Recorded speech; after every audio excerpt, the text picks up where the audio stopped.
네, 지난 1992년 출범 이후에 25년의 역사를 자랑하는 서울연구원. 오늘은 서울 시민의 삶을 더욱더 윤택하게 만들고 서울시의 발전에 기여한 서울연구원에 대한 이야기를 나눠보겠습니다. 서왕진 서울연구원장 모셨습니다. 안녕하십니까, 원장님? 네, 안녕하십니까, 서왕진입니다. 네, 원장님 취임하신 지 지금 2달 정도? 네, 지난 4월 28일 날 취임을 해서 이제 2달 반 정도 됐습니다. 아주 네. 신입생입니다. 아, 2달 동안 많이 바쁘셨습니까? 예, 뭐 연구원이라는 게 생각보다는 방대한 조직이더군요. 네. 그래서 연구 주제도 아주 많고 네. 또 연구원이라고 하는 조직을 어떻게 운영하는지 그런 것들을 살피면서 2달을 바쁘게 보냈습니다. 네, 오늘 좀 좋은 내용 좀 많이 설명해 주시면 좋겠는데요. 지금 서울연구원 하면 어떤 곳인지 좀 설명을 좀 구체적으로 해주시죠, 예, 먼저.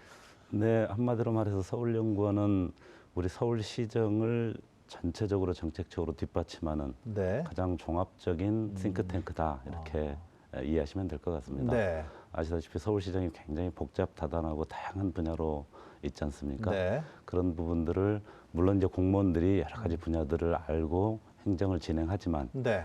그 부분을 정책적으로 또 여러 가지 정보나 세계 여러 가지 도시들의 어떤 경험 이런 것들을 정책적으로 뒷받침해서 네. 시정이 원활하게 진행하도록 하는데 기여하는 것이 서울연구원의 역할이라고 할 수 있겠습니다. 지금 25년 됐다고요, 서울연구원이요? 그렇습니다. 1992년에 창립을 해서 네. 이제 딱 25년이 됐습니다. 이 서울연구원장 하신 분들은 주로 나중에 좋은 데 가시는 것 같더라고요. 좋은 데 가신 분도 있고 아닌 분도 있는 걸로 알고 있습니다. 주로는 초기에는 대학 교수님들이 많이 하셨고요. 네. 한동안은 또 외부 민간 기업에 계신 분들도 오긴 했습니다만 네. 주로는 전문 연구자나 또는 서울시의 공직자들이 시정의 경험을 바탕으로 역할을 한 걸로 알고 있습니다. 지금 김수현 수석이 서울연구원장 출신이죠? 그렇습니다. 그리고 또 서울연구원 출신 한 분이 청와대 가 있지 않나요? 지금 제가 알기로는 김수현 수석이 전임 연구원장이었고 네. 그리고 저 인사수석하는 누구죠? 조현옥 수석은 서울연구원 출신은 아닌 걸로 알고 아니에요? 있습니다. 서울시 관계 공무원이었나요? 그렇습니다. 서울시 공무원 출신입니다. 김수현 수석 개인적으로 잘 아십니까? 아주 잘합니다. 그러세요?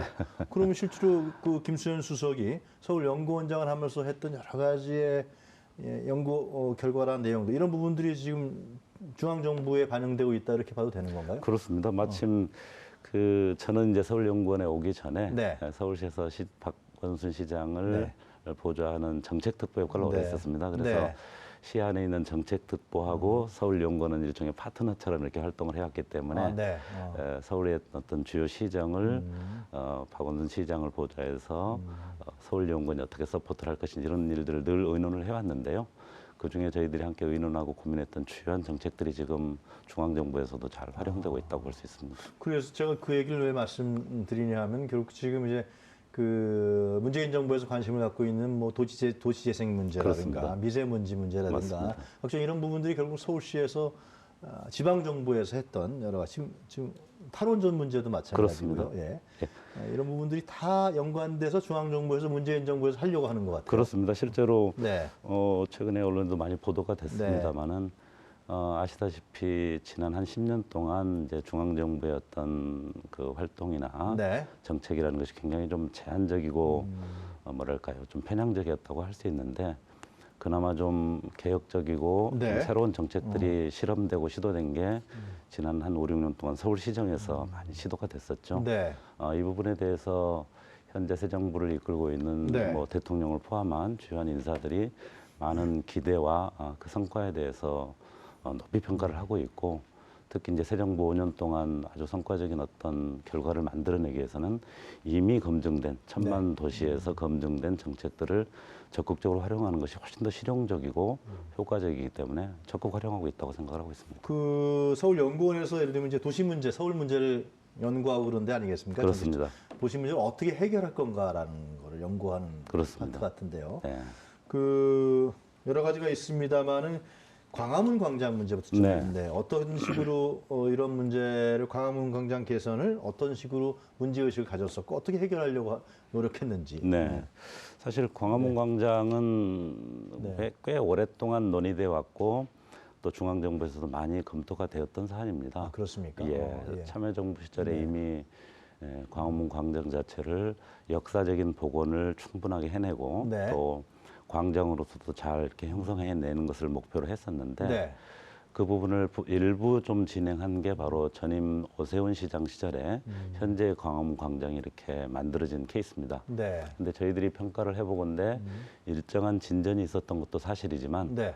한편으로 보면은 당시만 해도 이 교통 문제에 대한 좀 전향적인 접근이라고 할까요? 즉 차량이 과도하게 지나가고 네. 그 넓은 차량 폭 때문에 이 광화문과 광화문 광장이라고 하는 역사적인 공간 자체를 좀 그 제대로 복원하는 부분에 있어서 굉장히 제한적이었습니다. 네. 그래서 지금은 이 점을 조금 더 전향적으로 해서 차량을 지하로 넣는다든지 그 다음에 그 육조 거리를 조금 더 과거의 역사 문화 상태로 제대로 복원한다든지 네. 이런 차원에서 고민을 좀 진전을 시켰고 네. 마침 지난번 대통령 선거 때 문재인 후보와 네. 박원순 시장이 함께 광화문 광장에서 그런 적극적인 복원과 함께 청와대까지도 광화문 광장으로 옮겨 나오는 이런 계획을 함께 발표를 해서 네. 지금 서울시가 중앙정부와 협의하면서 이 부분에 대한 아주 전향적인 방안들을 마련을 하고 있는데요. 네. 가장 크게는 이 교통 시스템 자체를 좀 큰 틀에서 바꿔가지고 차량이 지하로 가거나 아니면 다니더라도 최소화시켜서 네. 역사적인 복원을 제대로 하는 것. 그다음에 청와대가 이전해 왔을 시에도 네. 큰 어려움 없이 이 광장 자체가 잘 운영될 수 있도록 하는 것.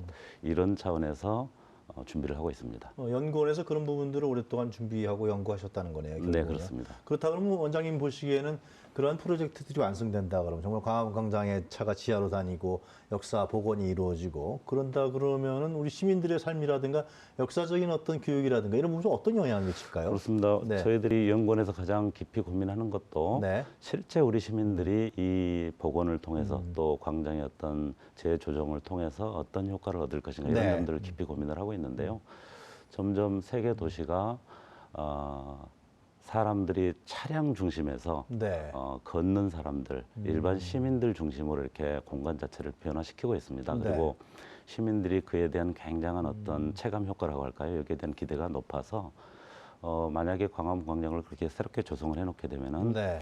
적어도 사대문 안에서는 시민들이 쉽게 걸어서 또는 자전거를 이용해서 어디든지 잘 이동을 할 수 있는 어떤 하나의 어떤 공간 축이 형성되는 것이고요. 네. 더 나아가서 역사 문화 복원이 됐을 경우에는 우리가 잊고 살았던 이 서울이라고 하는 공간의 어떤 역사적인 또 문화적인 향취를 네. 다시 한번 잘 즐길 수 있는 그런 계기가 될 수 있지 않을까 네. 생각을 합니다. 그 지금 김영미 장관이 국토교통부 장관에 그렇습니다. 취임하면서요. 뭐 네. 청문회 때도 나온 얘기지만 이제 도시재생 사업을 하겠다고 얘기하고 네. 있습니다. 근데 도시재생 사업도 지금 서울시에서 오랫동안 해온 걸로 제가 알고 있거든요. 그렇습니다. 근데 그 당시만 해도 그냥 뉴스가 그렇게 물론 뉴스가 많이 됐지만 지금처럼 도시재생 서울시에서 많이 했던 거 이런 인식은 국민들에게 다시금 이루어진 것 같은데요.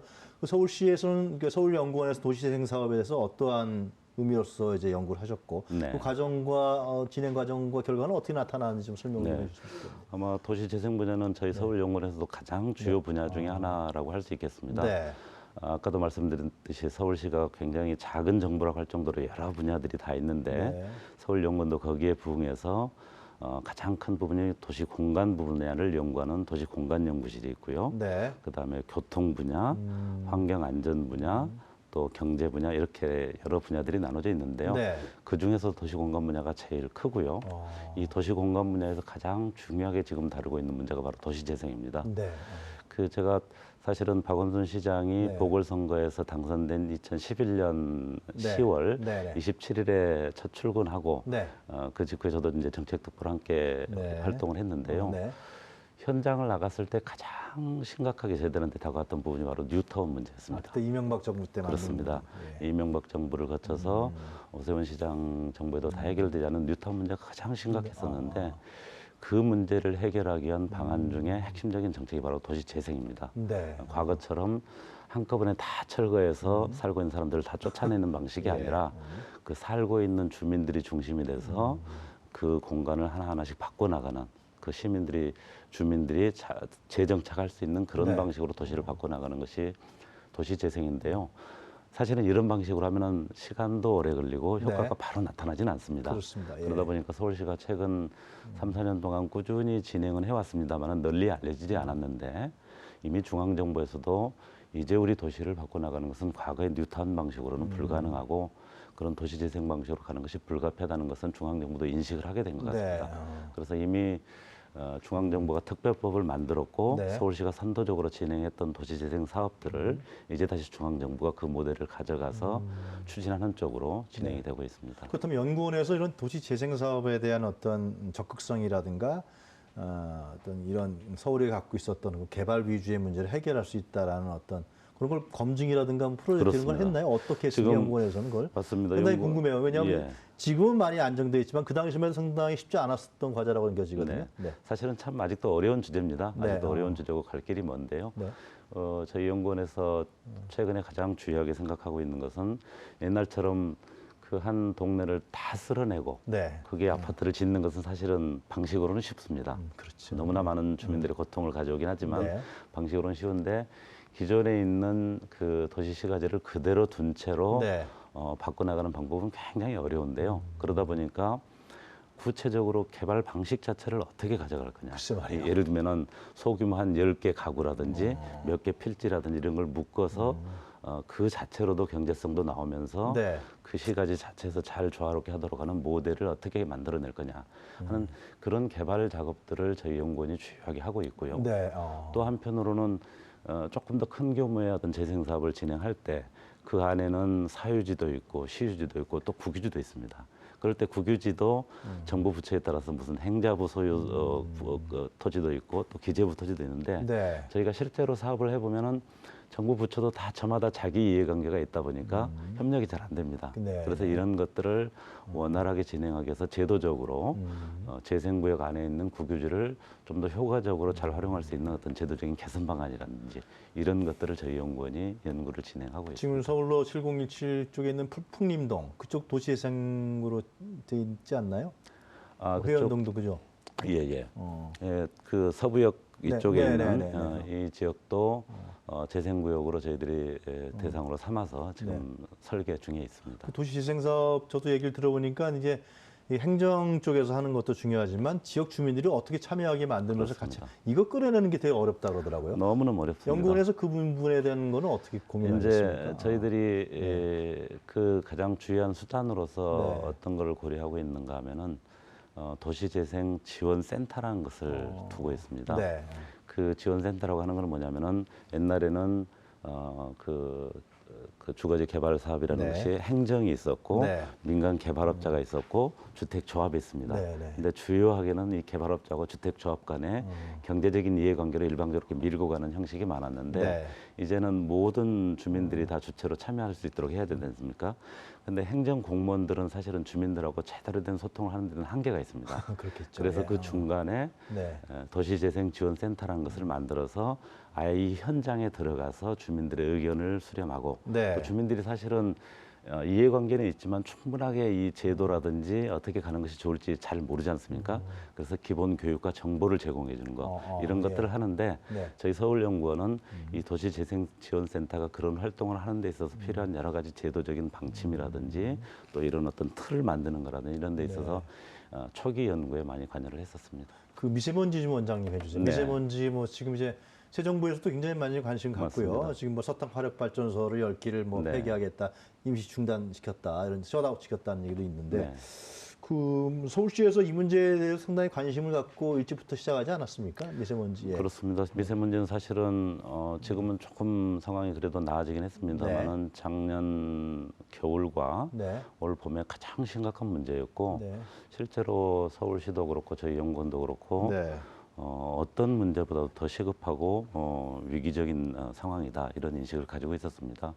그래서 저희 연구원에서는 그간에 사실은 이 미세먼지 문제가 굉장히 중요하다고 인식을 했고 또 환경부나 중앙정부에서 여러 가지 연구를 했지만 네. 사실은 도대체 그 미세먼지가 어디서 발원해서 얼마나 우리나라에 날아오고 네. 또 우리 자체적으로는 어떤 분야에서 가장 많은 것들이 만들어진지에 대한 정확한 분석이 아직도 부족했었습니다. 네. 그래서 저희 연구원에서 2015년에서 2016년에 걸쳐서 네. 1년 동안 그 연구를 해서 대략 중국이나 또는 북한 등 외부에서 날아오는 정도가 어느 정도가 되고 네.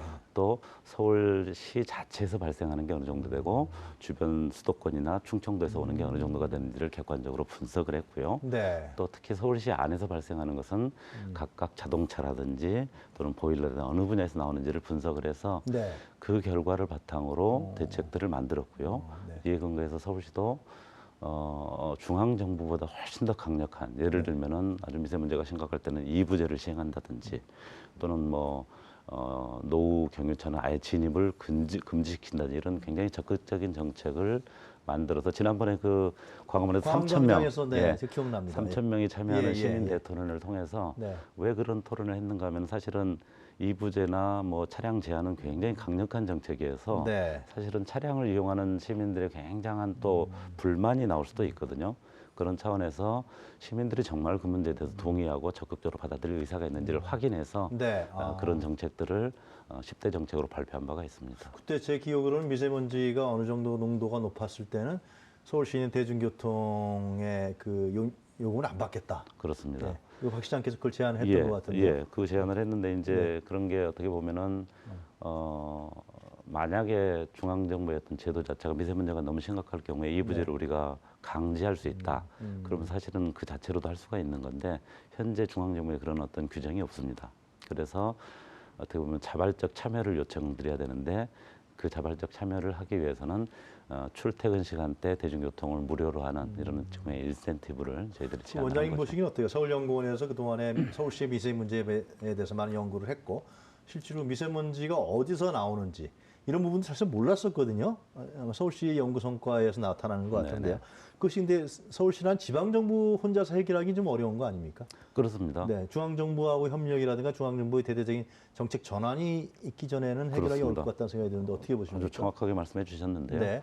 사실은 특히 환경 문제 같은 경우는 상당히 규제적인 정책입니다. 네. 그리고 현재 우리나라의 어떤 지방자치라든지 제도를 네. 보면은 중앙정부가 법률로서 규정을 해주지 않으면 네. 지방정부가 임의로 어떤 규제 조치를 할 수가 없습니다. 그거는 좀 문제라고 생각을 하는데 어쨌든 현재 제도가 그렇기 때문에 네.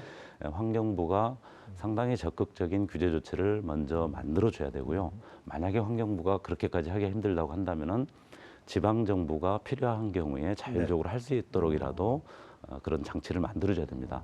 그렇게 해야지만 좀 더 적극적인 어떤 미세먼지 대응 정책을 할 수가 있고요. 네. 또 어떤 연구나 분석에 있어서도 중앙정부가 가지고 있는 여러 가지 정보나 데이터, 그다음에 현장에서 서울시가 가지고 있는 데이터 이런 것들이 함께 합쳐져서 보다 정확하고 현장성 있는 그런 어떤 분석들이 함께 이루어져야 될 것 같습니다. 네, 원장님하고 지금 이제 그동안에 서울연구원에서 했던 정책적인 연구 성과라든가 도시 문제, 서울 문제를 해결하기 위한 내용들을 쭉 짚어봤는데요. 지금 싱크탱크라고 하셨잖아요. 네. 그럼 박사, 석사분들 굉장히 많이 있겠습니다, 연구원에. 그렇습니다. 예, 지금 서울연구원에는 박사급 연구원만 한 80분 정도가 그래요? 되고요. 또 석사급 연구원이 한 150분 정도 돼서 저 대규모 싱크탱크네요. 총 행정까지 하면 한 300명 정도가 되는데요. 네. 이 정도면은 웬만한 국책연구원보다도 더 규모가 크고요. 특히 최근에는 서울연구원이 굉장히 좀 위상이 높아졌다고 할까요? 그래서 네. 이 국책기연구원에 있는 분들도 네. 저희들이 새로운 연구원들을 이렇게 채용할 때 어플라이를 할 정도로 굉장히 위상이 높아졌습니다. 주로 아무래도 이제 도시 문제에 대한 어떤 고민과 연구, 정책, 해결책 그렇습니다. 뭐 이런 부분들을 이제 각 분야마다 이렇게 나눠서 하겠네요. 그렇습니다. 네. 저희들이 이제 가장 큰 분야는 아까 말씀드린 대로 도시계획이나 도시공간 분야, 네. 그다음에 가장 밀접한 교통 분야 이런 분야가 크고요. 네. 그다음에 이제 환경 분야, 또 안전 분야 네. 이런 것들이 좀 큰 부분이었고요. 최근에는 조금 인문사회학적 분야를 강화시켜서 그래요? 예를 들면 도시 내 어떤 불평등 문제라든지 복지 문제라든지 이런 것들을 강화하는 도시 사회나 도시 경제 이런 쪽을 강화하고 있는 중입니다. 요즘에는 그 얼마 전에 그 저 러시아에서인가요? 위고 네, 거버넌트라고 그렇습니다. 박 시장도 갔다 오신 거 네, 알는데 네, 네. 의장국이 이 도시 간의 경쟁력 문제, 글로벌 도시 간의 문제가 있는 걸로 알고 있습니다. 지금 서울연구원에서는 어떤 다른 도시하고의 교류 문제라든가 네. 뭐 사례 뭐 교류라든가 이런 것들이 있나요? 어떻습니까? 네, 안 그래도 박원순 시장께서 특히 도시 간 교류나 네. 도시 내 경쟁력, 도시 간 경쟁력 이런 분야에 대해 관심이 많으셔서 특별히 서울연구원 안에 글로벌 미래센터라는 것을 만들었습니다. 네. 그래서 세계 도시가 어떻게 변화하고 있는지 네. 또 우리 서울시가 가지고 있는 장점이나 네. 또 특성 이런 네. 것들은 어떤 건지 그런 것들을 외국 것도 많이 받아들일 뿐만 아니라 우리 것을 해외에 적극적으로 이렇게 전파하는 노력들을 하고 있는데요. 네. 가장 대표적으로 저희들의 어떤 정책 성과를 적극적으로 영문으로 다이제스트를 해서 이제는 언제든지 제가 최근에 쿠바를 한번 갔다 온 적이 있었습니다. 그러셨어요? 네. 뭐 다른 그 사회적 네. 경제 연구차 네. 갔었는데 쿠바에 있는 그 대학에 있는 교수가 저희 서울연구원에 있는 연구 결과를 직접 봤다고 이야기할 그래요? 정도로 상당히 이제 많이 확산이 되고 있는데요. 보다 그런 것들을 효과적으로 하기 위해서 네. 저희들의 어떤 주연 연구를 국제적으로 이렇게 교류할 수 있는 그런 어떤 영문화 작업을 한편으로 하고 있고요. 또 한편으로는 서울시정 안에 굉장히 발전된 여러 가지 정책들이 있습니다. 네. 가장 대표적으로 교통 시스템 또는 지하철 또 전자정보와 같은 이런 분야들이 굉장히 발전돼 있는 네. 분야인데요. 이런 분야를 새롭게 도시화되고 있는 특히 아시아 지역이 많은데요. 그 도시들이 새로운 어떤 그런 정책이나 개발 사업을 할 때 네. 저희들이 국내 기업이나 서울시 그다음에 서울연구원이 함께 컨소시엄을 이뤄가지고 그런 어떤 연구 경험이나 정책 경험들을 전달해주는 그런 역할도 굉장히 활발하게 하고 있습니다. 네. 원장님하고 시간 나오다 보니까 시간이 거의 다 됐습니다. 향후 계획 좀 설명해 주시죠. 예.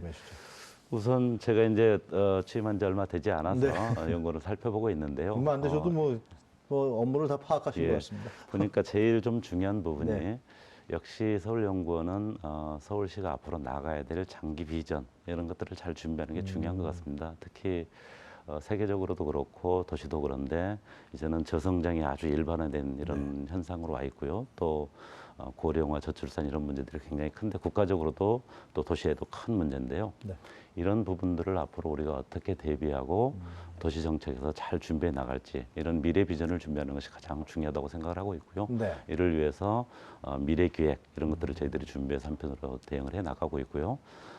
또 다른 한편으로는 여전히 당장 서울시정에서 지금 요구받고 있는 어떤 재생 사업이라든지 네. 미세먼지라든지 이런 현안 부분들을 정책적으로 또 전문적으로 뒷받침하기 위한 그런 작업들을 충실히 해 나가는 것, 이 두 축이 중요한 과제가 될 것 도시 같습니다. 재생 사업도 서울시에서 그대로 꾸준히 그 부족한 예산 갖고 하면서 나름대로 성과가 좀 나온 것 같더라고요. 예, 이제 조금씩 성과가 나오고 글쎄 있고 말이에요. 중앙 정부가 이제 본격적으로 하게 되면 훨씬 네. 더 진전이 이루어져 있을 것 같습니다. 잘 알겠습니다. 자, 원장님 오늘 말씀 잘 들었습니다. 감사합니다. 고맙습니다.